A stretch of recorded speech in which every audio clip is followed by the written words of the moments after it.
It's so hard to understand. With everything happening in Israel today, there are still Bible teachers who say God's finished with Israel. It's time for The Line of Fire with your host, activist, author, international speaker, and theologian, Dr. Michael Brown, your voice of moral, cultural, and spiritual revolution. Michael Brown is the director of the Coalition of Conscience and president of Fire School of Ministry. Get into The Line of Fire now by calling 866-34-TRUTH. That's 866-34-TRUTH. Here again is Dr. Michael Brown. Let me read to you from Psalm 137, very famous words. By the waters of Babylon, there we sat down and wept when we remembered Zion. And the willows there we hung up our lyres.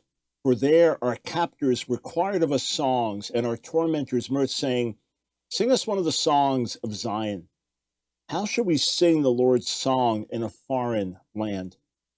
If I forget you, O Jerusalem, let my right hand forget its skill, or perhaps better to translate, let my right hand wither. Let my tongue stick to the roof of my mouth if I do not remember you, if I do not set Jerusalem above my highest joy. Remember, O Lord, against the Edomites the day of Jerusalem, how they said, lay it bare down to its foundations, O daughter of Babylon, doomed to be destroyed.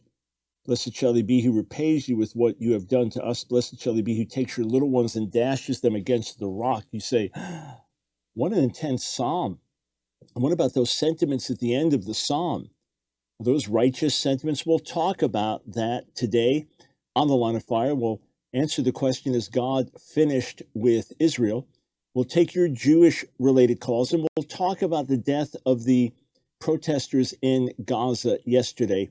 Here's the number to call with any related questions, not any questions of any kind, but related specifically to our moving the embassy, to the conflict in the Middle East, to God's purposes for Israel.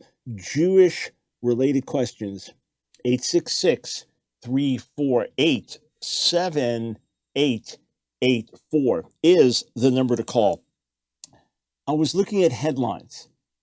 I was looking at many headlines last night, this morning, about the moving of our embassy, about world reaction to that, about the deaths of the protesters, Israeli forces shooting down protesters trying to breach the security fence on Gaza Strip going into the mainland of Israel. And you talk about controversy. You talk about Jerusalem being the city that stirs controversy around the world more than any other city on the planet, just as you'd expect, based on scripture, just as you would expect. Look at this headline on CNN. All right, CNN says this: the dream, this is an op-ed piece from CNN senior international correspondent Ben Wiedemann, the dream of peace in our time in the Middle East died on Monday. Yeah. In other words, recognizing Jerusalem for what it is, the functioning capital of Israel, recognizing Jerusalem for what it is, the historic capital of Israel, recognizing Jerusalem for what it is, the heartbeat of the nation for all of these centuries in exile, talking about a physical location, simply recognizing that and doing what we've had on the books to do for decades, over 20 years on the books to do. This is now going to crush any hope of peace in our time in the Middle East. No, I say it makes much more realistic the chance for peace, because up until now, we were dealing with a fantasy that Jerusalem would not be the capital of Israel, or that everyone would just accept a divided Jerusalem.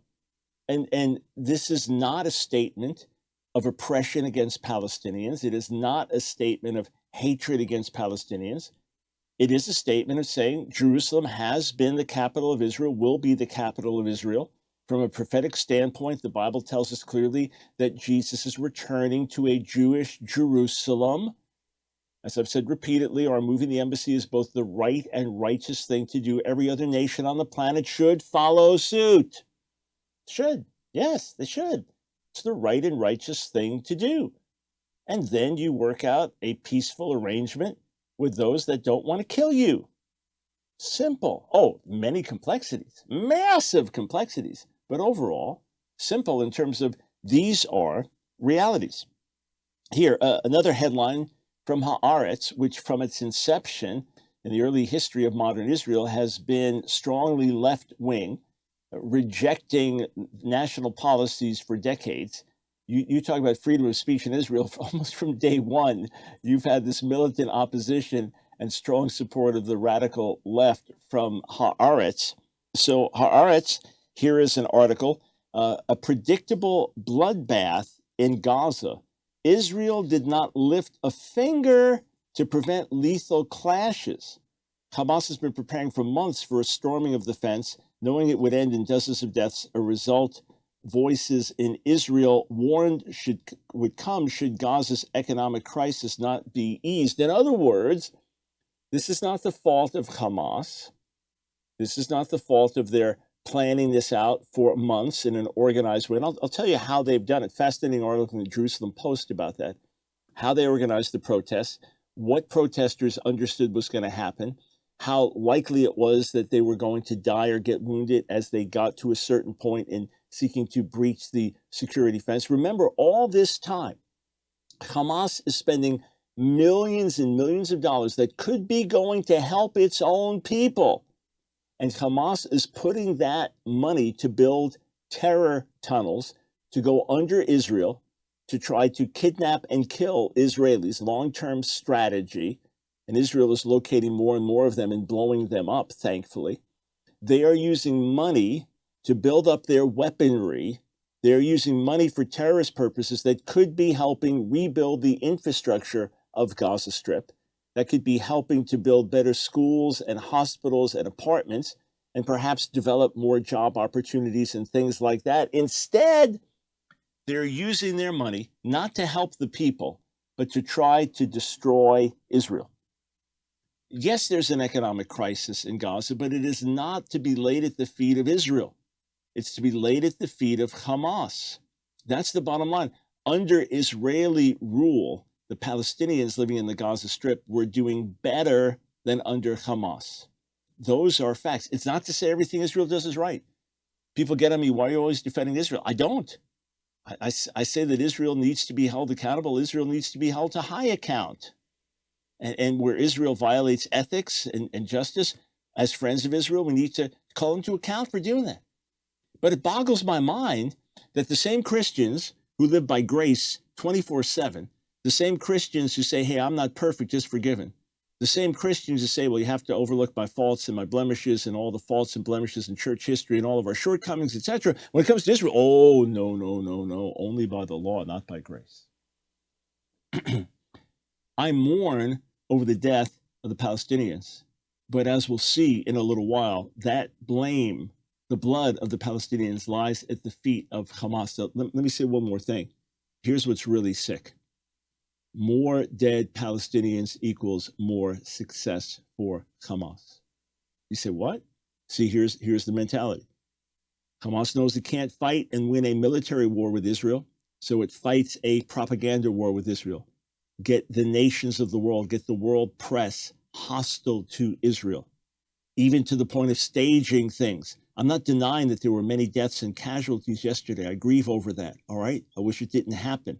I'm not blaming Israel for it. Could some have been avoided? Probably. But the provocation and what was happening, how it was orchestrated, that lies at the feet of Hamas. The blame lies there. But I want you to step back and consider this, that when Hamas has success, it means look at all the civilian casualties. Look at all the children that are killed. Look, okay, hang on. You were launching rockets from a hospital. This has happened.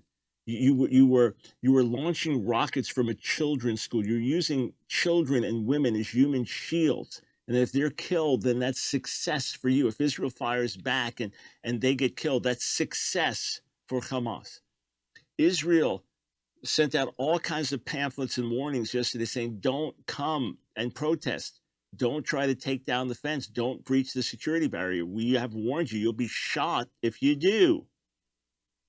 So what do? Hamas gets the protest going, and it has been documented in the past I've even seen videos where they're carrying a body out. Again, I'm not denying that there were many people killed and many, many hundreds wounded yesterday. I'm not denying that for a split second. But here's what happens. I've seen video footage myself that here's a guy being carried out, killed, and then later you see him walking around the crowd. It was staged. You ever wonder why is it that Western journalists just happened to be there at the precise moment that a Palestinian child was killed or something else? You ever wonder about that? You ever wonder how much collusion there is between the terrorists and the Western press? Great article by Melanie Phillips on that we'll come to in a little while. Hamas is hurting the Palestinian people, not helping them. And if Hamas would put down its weapons and its murderous intents, it would be better for the Palestinians living in Gaza Strip. If they said, let's be at peace with our neighbor Israel. We don't want to annihilate you. We don't want to destroy you. We don't want to finish what Hitler started. We want to live side by side peacefully. Can we do it? Israel, if it was sincere and real, Israel would jump at the opportunity. Now, will we see full and lasting peace before Jesus returns? I don't believe so. I don't believe so. Will we see temporary peace? Probably. Wherever there can be peace, great. My fear is there will be a false peace, which will then lead to a final explosion and an antichrist figure, etc. But this much I know, we're called to pursue peace, and we're called to pursue justice, and we're called to recognize what God is doing in the world and stand with God. So to me, standing with Israel doesn't just mean standing with prophetic scriptures. It means standing with what is right and just in the Middle East, and then calling on Israel when it does not treat Palestinian brothers and sisters rightly, calling Israel to account. So later this month, I'm scheduled to speak as a protesting voice, as a dissenting voice at the Christ at the Checkpoint conference in Bethlehem. And many of my Messianic Jewish friends have urged me, don't go, just your participation there legitimizes the event. They've asked me to come as Christian brothers. They have asked me to come and openly express my disagreements with them and challenge them, and they want to challenge me. It would not be right for me to refuse an invitation like that. And then we shall see if the conference is as bad as everyone says it is, and as it's been in the past, and if I'm just there as some kind of media ploy, you better believe we'll shout that out for the whole world to hear and see, and I truly hope that's not the case. If we can make some ground up, if we can understand each other better, if perhaps I can get them to see some of my viewpoint, they can sensitize me more to theirs, perhaps some good fruit can come out of it. All right, we'll come back, go to your calls, and I want to go back to Psalm 137.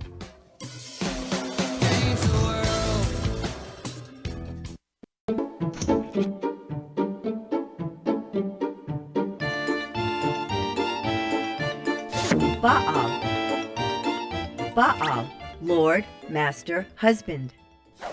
We're going to look at something really fascinating today in the Hebrew Bible, and it has to do with the word Baal. Now, you'll see this as a proper name, B-A-A-L. You normally pronounce it Baal, and you know him as a false deity, a false god worshipped by the Canaanites, sometimes worshipped by the Israelites. But the name itself, Baal, is the Hebrew Baal, and Baal simply means Lord or Master. In fact, there are old Israelite names with Baal, and they were referring to Yahweh, him being Lord, him being Master. So you have, for example, the name of Jonathan's son, the grandson of Saul. What's he called? He's called Mephibaal, Mi-Pi-Baal, from the mouth of Baal, meaning from the mouth of the Lord, Yahweh.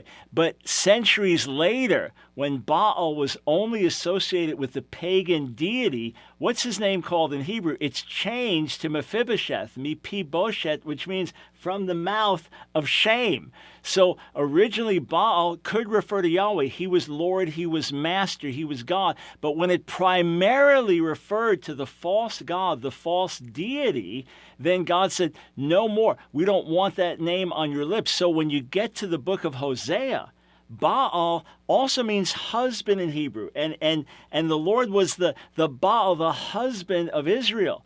But because Baal became associated with the false deity, God said, you're no longer going to call me Baali, my husband, because this Baal word is associated with this false deity. This gives you explanation why the names changed and what Hosea was talking about. It's The Line of Fire with your host, Dr. Michael Brown, your voice of moral, cultural, and spiritual revolution. Here again is Dr. Michael Brown. Let me take you to an article by Aaron Klein on Breitbart.com. It's so ironic that Breitbart has been called anti-Semitic when you've had voices like Aaron Klein clearly speaking out for Israel, when you have one of the main editors, Joel Pollack, as an Orthodox Jew. Got a Jewish-related question for me? I'm going to the phones momentarily, 866-348-7884. That's 866-34-TRUTH. Here's what Aaron Klein writes, and he's absolutely correct in this. He says, journalists take Hamas terrorist word as fact in Gaza riot coverage. And he writes this, Hamas, desperate over its increasingly precarious situation in Gaza and eager to please Iranian paymasters, has escalated the premeditated, openly violent campaign aimed at breaching the Israel-Gaza border and attacking nearby Israeli communities.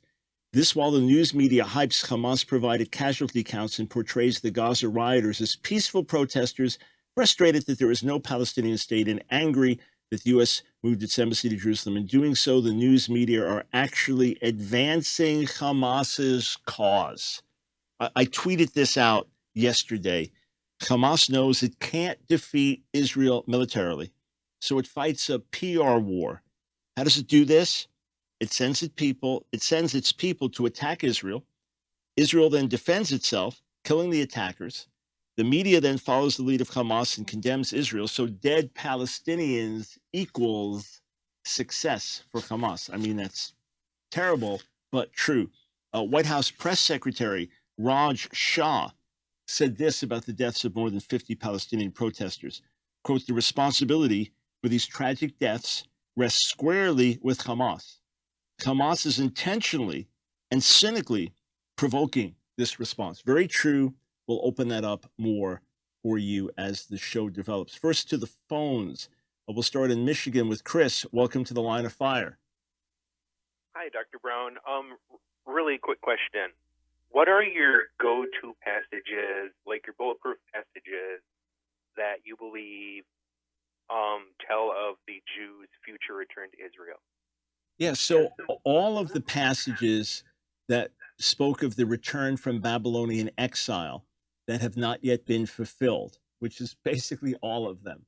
All the prophecies beginning in Isaiah, the 40th chapter, all the prophecies in books like Ezekiel, chapter 36, all the prophecies throughout Jeremiah about return, in chapters 30 through 33. Some of what was prophesied happened, the rest of it didn't, which we understand, just like with the first and second coming of Jesus, that you have the beginning and then you have the fullness. So just as Jesus came at the expected time, but not with the expected glory and scope, that was for an ongoing historical development and for his return. So also with the return from Babylonian exile did not only speak of the rebuilding of the temple, but the regathering of Jews from all over the world, and then of the great things that God would do in the land and how the whole nation would turn to God and worship him with one heart, as, for example, was prophesied in Jeremiah 24. That did not happen. Isaiah 11, God speaks there about bringing the exiles back for a second time. So some would say, well, that meant first the Exodus and then secondly Babylonian exile. But the Exodus, this was not really exiles. It was the family of Joseph, family of Jacob going into Egypt and then being brought back out. There's the return from Babylon and then the final end time return. A passage like Jeremiah 16 is one of the clearest, and just scrolling down to it, beginning in verse 14. Therefore, behold, the days are coming, declares the Lord, when it shall no longer be said, as the Lord lives, who brought up the people of Israel out of the land of Egypt, but as the Lord lives, who brought up the people of Israel out of the north country. and out of all the countries where he had driven them. For I will bring them back to their own land that I gave to their fathers. So not just the Lord who brought the children of Israel out of Egypt, but from the north country, which in context would have been Babylon, even though Babylon was not to the north of Israel. To get there, you would go up around the Euphrates and then back down. So it was a northward journey. So here it's bringing the Jewish people back, the children of Israel, from all countries where they've been scattered. Ezekiel 36, an extended passage that says at that time back in the land, God will sprinkle clean water on them. As Bishop J.C. Ryle said, writing in the 1800s, that he foresaw the return of the Jewish people to the land in unbelief. That's what he understood prophecy saying. And then back in the land, God would turn their hearts to the Messiah. So basically, all the prophecies about the return of the Jewish people from exile in Babylon that were not completely fulfilled still must be fulfilled because they were promises given by God. All right, thanks. You're very welcome. Sure thing. Okay, All right. thank you. Have a good day. You bet. Bye. 86634. Truth is the number to call. Let's go back to Psalm 137. Psalm 137, these are exiles in Babylonian captivity. And in anguish of heart, saying, hey, you want us to sing songs of Zion? How can we do that when we're in such agony here in exile?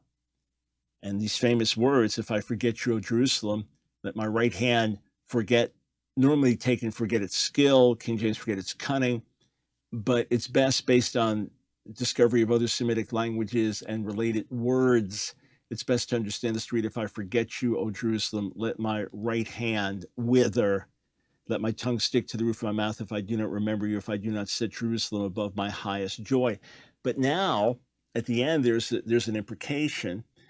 There's a word of judgment against the Edomites. Remember, these are brothers. This goes back to Jacob and Esau. Esau is basically the beginning of Edom. And the Edomites, as the Jewish people are being destroyed by the Babylonians, are rejoicing. And the psalmist says, well, oh yeah? Well, then happy is he. The Hebrew blessed there should really be happy. Truly happy is the one who takes your children and smashes them against the rocks. This is admittedly one of the most horrific pronouncements in the Hebrew scriptures, and one that critics point to. Say, you point to Quran all you want. You got verses like this in the Hebrew Bible. What do you do about that? And perhaps verses like this that Andy Stanley was talking about when he made his ill-advised comments about unhitching from the Jewish scriptures, and we continue to be in ongoing friendly interaction about that. And he is every bit a gentleman that you'd expect him to be as we interact in the midst of our differences and affirm our areas of commonality. But you might say, well, yeah, I struggle with verses like that. And Andy Stanley would say, well, look to Jesus, look to his death and resurrection. Let's start there, and then we'll sort out these other passages. I understand the sentiment. And there are really only two ways to read this, as I would see it. One is the C.S. Lewis way of saying that not everything in the Psalms, just like not everything in Job, is meant to be taken as thus saith the Lord, meaning that if you go to the book of Job, you see there's a dialogue between the friends, and Job says this, and Eliphaz says this, and Job responds, and Bildad says this, and Job responds, and Zophar says this, and then Job comes back, and then Eliphaz, Bildad, goes back and forth, and obviously they're arguing with each other, and then God rebukes Job, and God rebukes the friends. So by inspiration of the scripture, we have these incredible accounts and this incredible debate and this incredible dialogue laid out. That's utterly remarkable. That's extraordinary, the way it's laid out. But you can't just quote each one and say, well, that's what God says in his word, because it's a debate, and some of what's being said is wrong or wrongly applied. So C.S. Lewis would say that you take the canon of Christ and read the scriptures through that, and you would look at a verse like this and say that by inspiration of the Spirit, the psalmist's words were recorded, and some of them reflect his own anger. Some of them reflect his own frustration and are to be understood as such. That would be one way.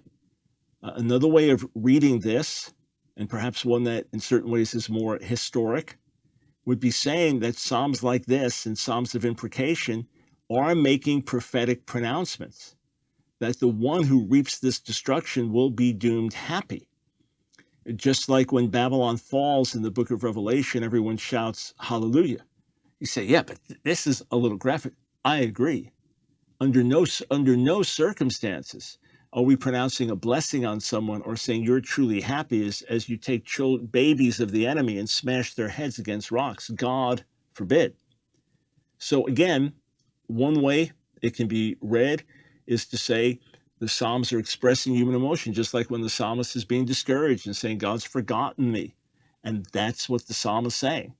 And frankly, there are certain psalms, if I prayed every word of for myself, I'd feel funny praying them. You know, in the midst of time of blessing and grace, darkness is my closest friend, you know, and everyone's turned against me. Well, I've had a lot of people turn against me, but not everybody. Never had my whole family turn against me. Or in other words, that was the psalmist's experience, but I can't say it's my experience at all times, nor are we supposed to take it in that way.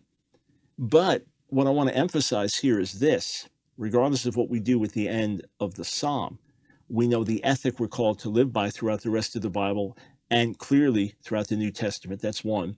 And two, the emphasis here is the deep, passionate connection that the people of Israel had with Jerusalem. And Isaiah 62 is a clear call. Isaiah 62 is a clear call to pray for Jerusalem, speaking about this physical city on the earth, to give God no rest until he makes it the praise of all the earth. The fact is, Jerusalem is mixed. Jerusalem has a lot of beauty, and Jerusalem has a lot of spiritual darkness and other darkness, and therefore Jerusalem needs the coming of the Messiah, the coming of her Redeemer. But emphatically, I want to shout this for the whole world to hear: God is not finished with Israel. We'll be right back.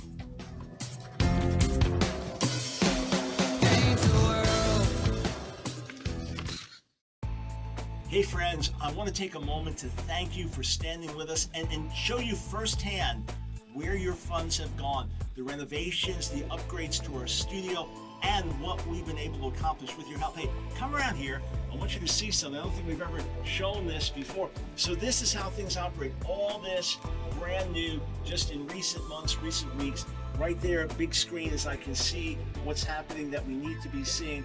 Over here are different clocks for radio for different segments in time. Over here, this is, if we're putting things on live stream, you're going to see what I'm seeing right here. Over here, this is where I'm in contact with the rest of the radio studios. Calls come in, I interact over there. And right over there, you can see where there's a second camera. That will be used when we have guests in studio so that we can get everyone on camera. Right now, we haven't been able to do that, but we're going to be able to do that. This is also going to enable us to have different angles as we do Skype videos and Skype debates. But let me show you some of the most exciting stuff. Hey, come this way. All right, I want you to meet Caleb. Caleb is our video, audio, computer tech expert. He's new here. He's only part-time. We need him here full-time. We are now able to do our daily live stream of our radio show. So you're watching it on video. You're hearing an audio clip on the radio. You're watching a video on YouTube. Something happens in the news, boom, they're on. We've got high-tech equipment. Pull it up, put it on the screen. I can talk about it, read it to you as you're watching at home. It's amazing. And we now have new equipment that's going to enable me on the road to do high-quality live stream of my radio show in America, even in other countries. And we've got a big gap here. We need a major new computer.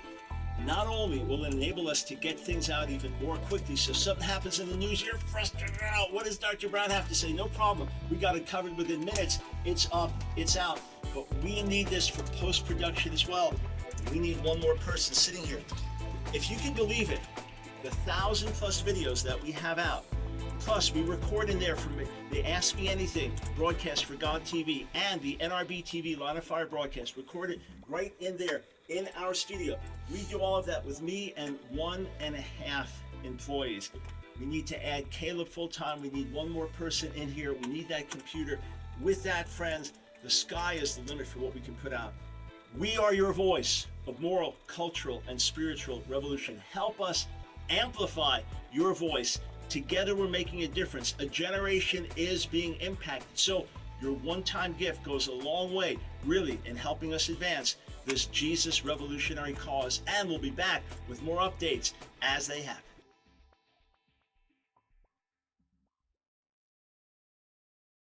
Cleansing flame, send the fire. It's The Line of Fire with your host, Dr. Michael Brown. Get into the Line of Fire now by calling 866-34-TRUTH. Here again is Dr. Michael Brown.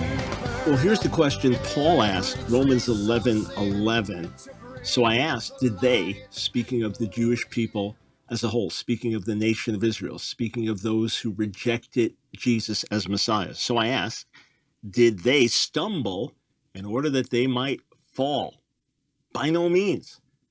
King James wanted to get this across so clearly, even though the words God or forbid are not in the Greek text. That's how they translated it. God forbid. By no means did Israel stumble so as to fall beyond the point of recovery. By no means.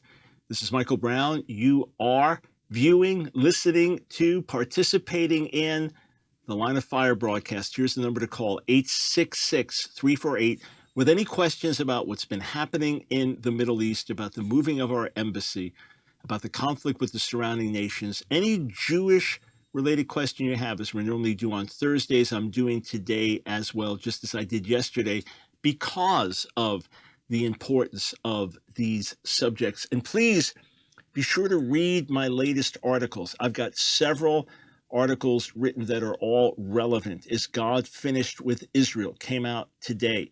Yesterday, Jerusalem, the beautiful Jerusalem, the ugly.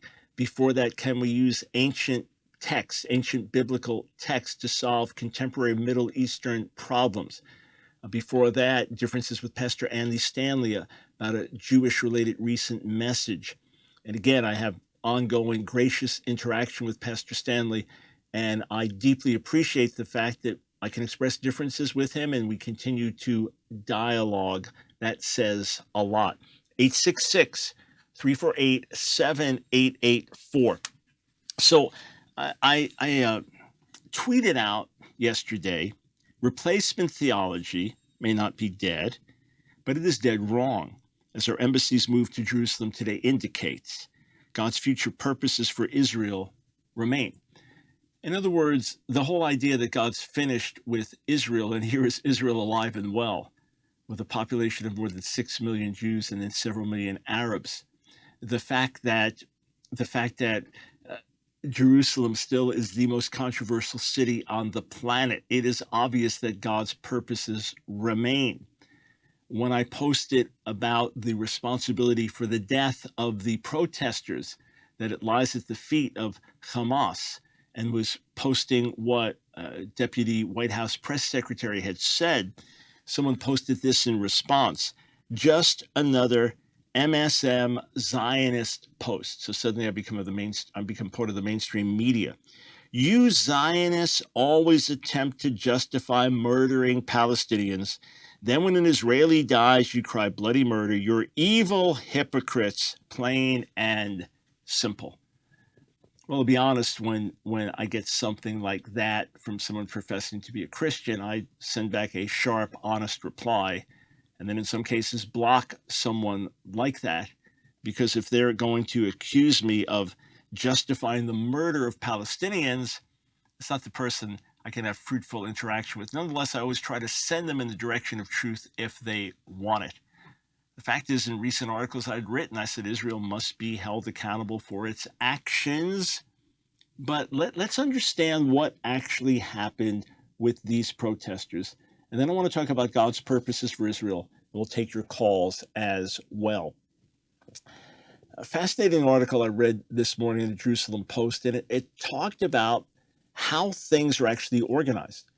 I mean, Hamas, for a period of months, was setting this up and was planning on having, roughly 2 months of protests leading up to, it would have been today, which is in Palestinian lore, al-Nakba, meaning the catastrophe, which is the founding of the modern state of Israel. And then it goes from there right into Ramadan. So it's a very intense period of time for Muslims, especially for Palestinian Muslims. So this has been organized now with the embassy being moved. Yesterday, they pushed back the culminating day one. So instead of culminating today, it culminated yesterday. And this is something that they're preparing people for.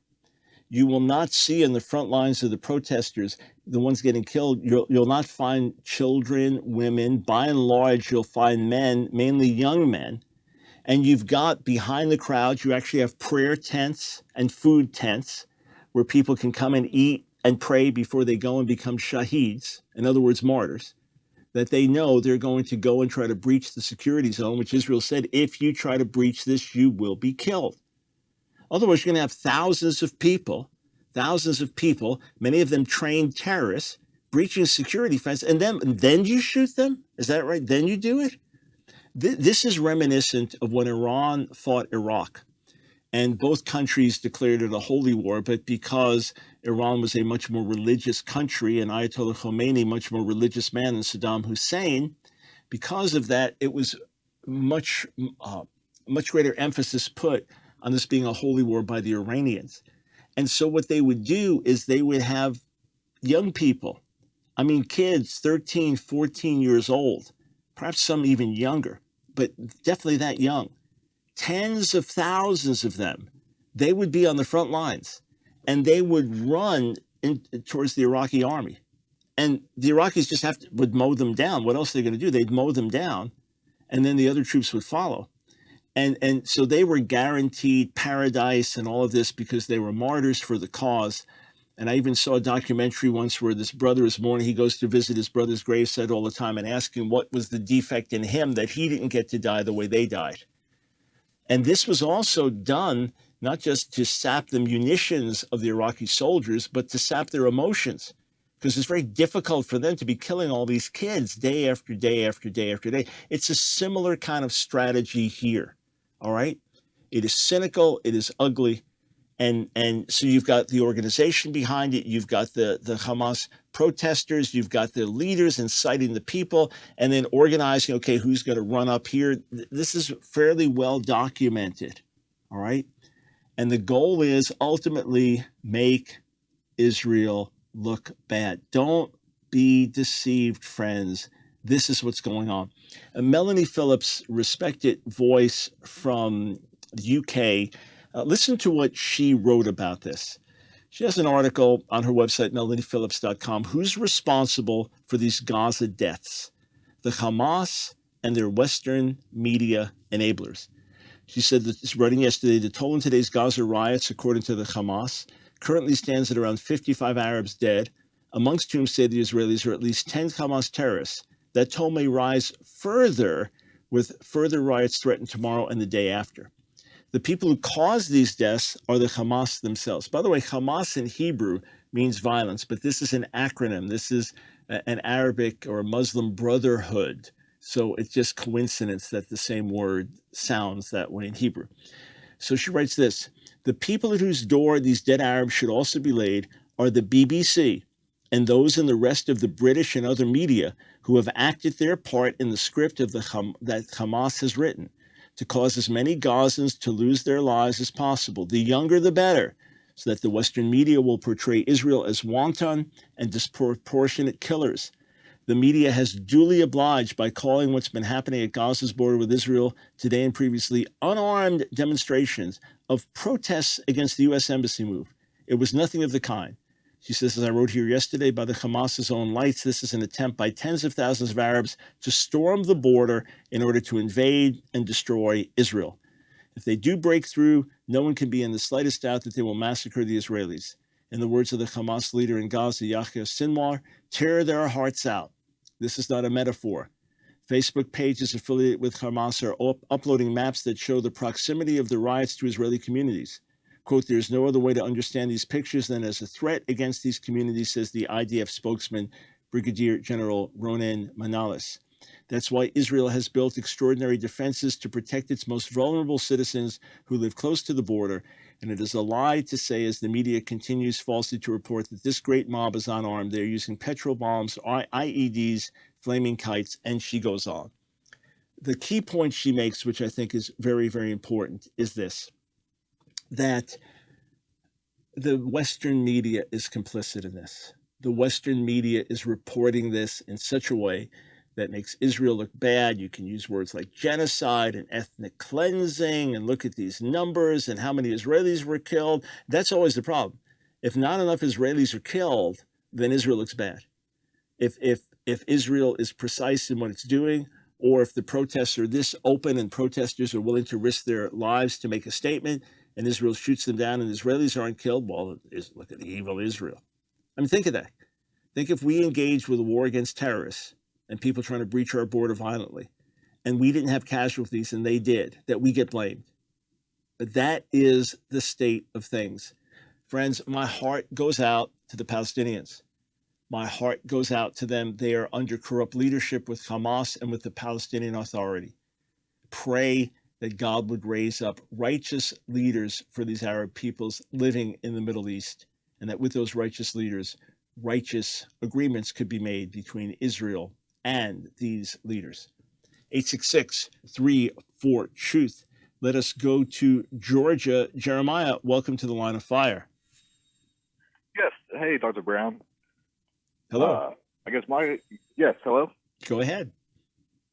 Yes. I was wondering, I know some Jews will use the priest in Ezekiel, I think chapter 46, as a proof text to show that the Messiah does sin because he was offering sin sacrifices for himself and for his nation. How do we answer that point coming in from a Jew? Yeah, so in Ezekiel chapters 40 through 48, there's a prophecy of a glorious future for the land of Israel with a glorious rebuilt temple, which also includes a functioning priesthood, which also includes blood sacrifices, and in which the prince offers sacrifices as well. So if that prince, in fact, is the Messiah, then why is he offering sacrifices for sin? How could that be Jesus? So in response to that, here's what we would say. Number one, nowhere does it say that this prince is the Messiah. Nowhere does it say that or even imply that. That's number one. There are other terms that are used for the Messiah in the Hebrew Scriptures and being associated with David in certain ways, or being called the branch or other things, and none of those epithets are used regarding him. That's where we start. We'll tell you where we go after that when we come back. Stay tuned.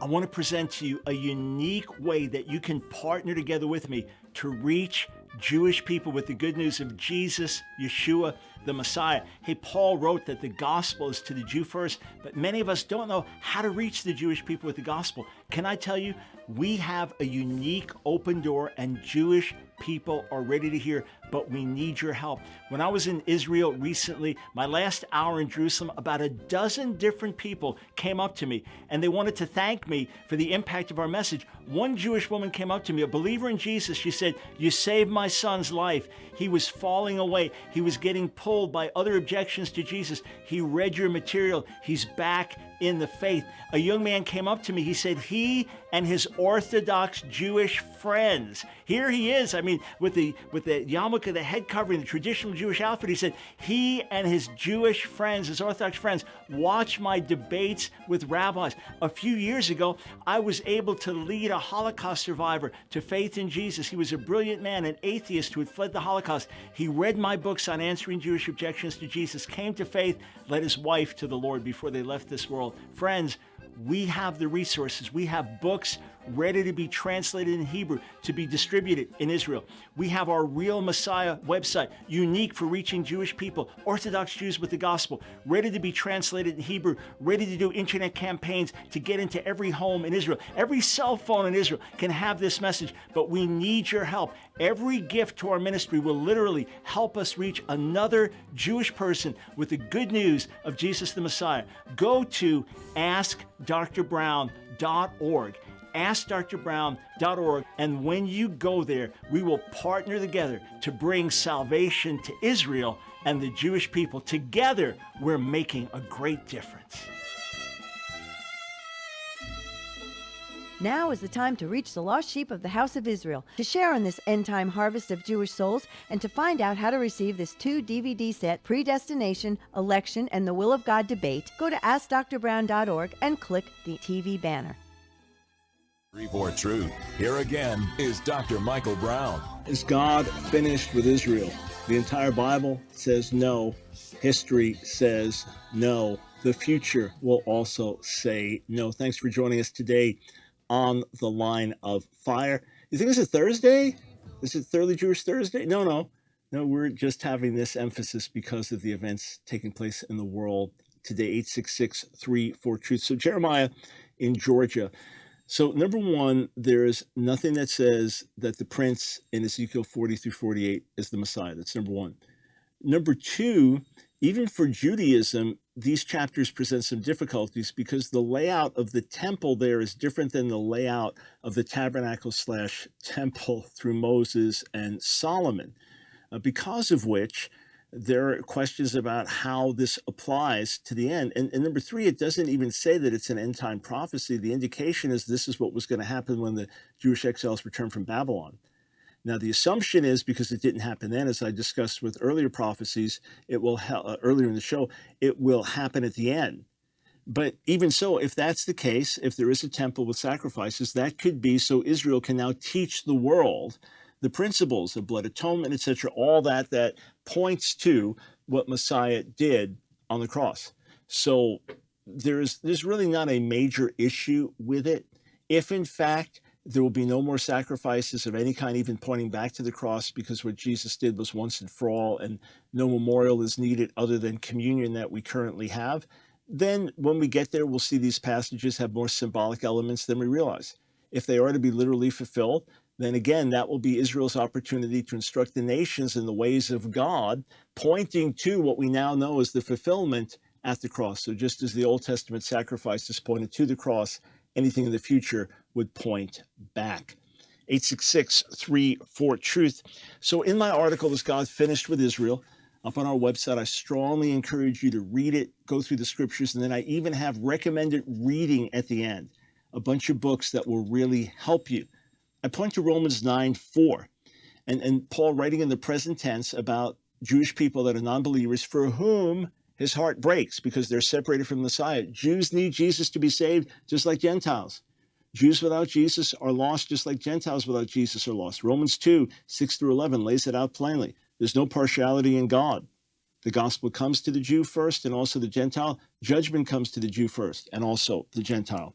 Romans 9:4, Paul says, they are Israelites and to them belong, present tense, look it up in Greek, the adoption, the glory, the covenants, the giving of the law, the worship, and the promises.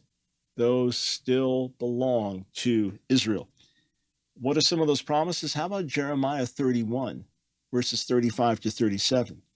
Thus says the Lord, who gives the sun for light by day and the fixed order of the moon and the stars for light by night, who stirs up the sea so that its waves roar. The Lord of hosts is his name.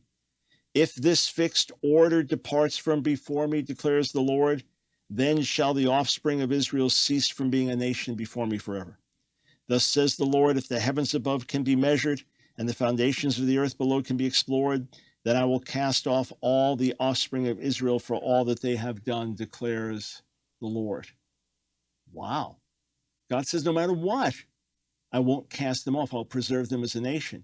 You say, well, God's changed the identity. Not all Israel is Israel. No. That's not what Paul was saying. First, if God could just change the identity, then that makes him speaking double talk here. It has no meaning.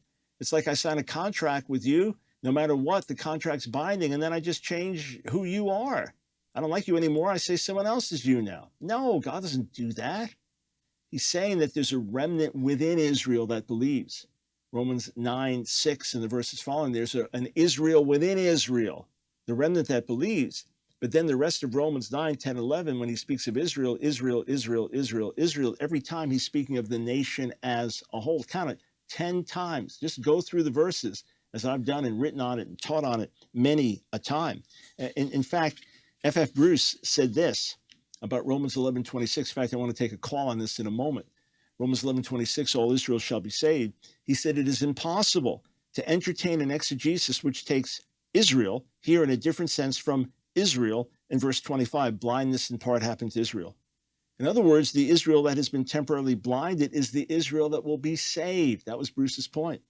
And then he said this, temporarily alienated for the advantage of the Gentiles, speaking to Jewish people. They've been temporarily alienated for the advantage of the Gentiles. They are eternally the object of God's electing love because his promises, once made to the patriarchs, will never be revoked. No, God is not finished with Israel. You know, before the Holocaust, during the Holocaust, people might have said, well, God's finished with Israel. They're scattered among the nations. They've lost their peoplehood, their identity. They're just a small remnant of, their numbers have not grown over the years like other nations have grown. And now being so decimated, 2 out of 3 European Jews wiped out in the Holocaust, and many American Jews assimilating over the decades and losing their identity. And God's finished with, no. We've been miraculously preserved. And out of the ashes of the Holocaust, the modern nation of Israel has been rebuilt. That alone should demolish the idea that God's finished with Israel. Nonetheless, bad theology and bad ideas stick around so much that now that Israel's been in the land long enough, 70 years, celebrate it now this week. Now that that has happened, the critics will say, well, God's finished with it. It's just another state. No, friends. No, perish the thought. Read the article, Is God Finished with Israel? Check out the volumes I recommend, including a new one. We'll be doing an interview, God willing, later next month on debunking preterism. Yeah, important. Debunking this idea that God stopped dealing with Israel in AD 70. That's when God forever cursed Israel, etc. No, 1,000 times no. All of the Bible shouts no to that. So we'll be addressing those wrong ideas, dangerously wrong ideas in the days to come. And here's a little principle for you. I got to tweet this out, in fact. A good little hermeneutical principle that'll save you a lot of problems. The Messiah coming into the world does not cancel God's promises to Israel, but confirms God's promises to Israel. Yeah, I just saved you a lot of error with that one little truth. And you find it in Romans 15, verses 8 and 9. All right, to the phones, Philip in Richmond, Virginia. Welcome to the Line of Fire. Oh, thank you, Dr. Brown. Thank you for your ministry, and thank you for having me on. Romans 11:25 through 32. I think you just spoke briefly about the F.F. Bruce commentary on 11:26, and so all Israel will be saved, as it is written. Could you help me sort this passage out as far as trying to separate out the nation of Israel, the Jewish people, and how those promises apply? Sure. So let's go through it. Paul has been writing about this big issue, this big question of how it is that nothing can separate us from the love of God, end of Romans 8, and yet it seems that the nation of Israel has rejected the Messiah when he came, and how can this be? And he says, beginning in verse 25, lest you be wise in your own eyes, I do not want you to be unaware of this mystery, brothers. He's writing to Gentile believers in Rome. And he says, I don't want you to be unaware of this truth about God's salvation plan that has been hidden, is now being revealed, lest you become arrogant. All right? So lest you become wise in your own sight. In other words, if you think God's forever done with Israel, God's finished with the nation, you think, well, we've replaced them. We are the new kids on the block. We are the new Israel. And with that, you become arrogant and wise in your own eyes. He says, no. A partial hardening has come upon Israel until the fullness of the Gentiles has come in. So a partial hardening has come on the Jewish people as a nation. It's partial, meaning not on all Jews. There are always a remnant of believers. There's always a remnant of people like me, people like Paul, or Jewish believers throughout the ages. Jay Sekulow, the hundreds of thousands of Jewish believers today and over the decades. So it's not over the entire nation, and it's not for all time. There'll be a turning at the end of the age. All right. And in this way, all Israel will be saved. So as the fullness of the Gentiles comes in, that further provokes Israel to jealousy. That's the hope and Gentile prayer for Israel. And on the heels of this, in this way, all Israel will be saved. Speaking of the nation as a whole, there will be a national turning, just like Jeremiah 31:1 says that at that time, God will be the God of all the families of Israel. Just like Zechariah 12:10 and following up to 13:1 speaks of the massive repentance that will come, just as a Jewish Jerusalem must welcome Messiah back according to Matthew 23:39. Just as Peter says, as Jewish repentance comes, Acts 3:19-21, that the Messiah will return and set up his kingdom on the earth, fulfill all the promises given to the prophets about the restoration of all things. In this way, all Israel will be saved. As it is written, the deliverer will come from Zion. He will banish ungodliness from Jacob, and this will be my covenant with them when I take away their sins. So it speaks of the end time turning of the Jewish nation, not Jewish people through all ages. Jews have been lost through the ages like everyone else, but a final national repentance that God will somehow orchestrate in his wisdom and grace. As regards the gospel, they, meaning Jewish people today, are enemies for your sake, but as regards election, they are beloved for the sake of their forefathers. For the gifts and calling of God are irrevocable. For just as you were at one time disobedient to God, Gentiles, but now have received mercy because of their disobedience, Israel's disobedience, so they too, Jewish people, have now been disobedient in order that by the mercy shown to you, Gentiles, they, the Jews, may also receive mercy. For God has consigned all to disobedience that he may have mercy on all.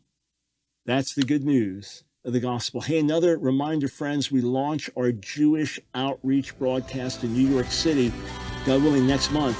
We could really use your help now with startup costs and getting ready. Stand with us today in reaching Jewish people with the gospel. Would you do that? Go to askdrbrown.org, askdrbrown.org. Click on Donate.